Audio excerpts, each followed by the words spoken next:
Hello বন্ধুরা, আমার সালাম নিন। আসসালামু আলাইকুম। আশা করি আপনারা সবাই ভালো আছেন ইনশাল্লাহ, এবং আমার প্রত্যাশাও তাই। সেই সাথে আমার প্রীতি ও শুভেচ্ছা নিন।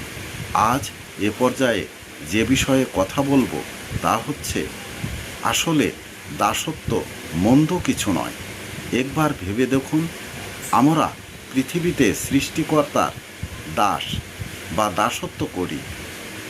তার দাসত্ব পালন করে আমরা নিজেদেরকে সফল ও সচ্ছল মনে করি। তাই বলা যেতে পারে, দাসত্ব খারাপ না হলে পৃথিবীর আর কিছুই খারাপ নয়। এ পর্যায়ে এখানে রাখছি।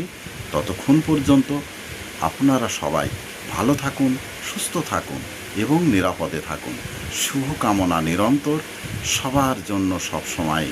ধন্যবাদ ফেসবুক মেটা, ধন্যবাদ সকল বন্ধুসহ সবাইকে।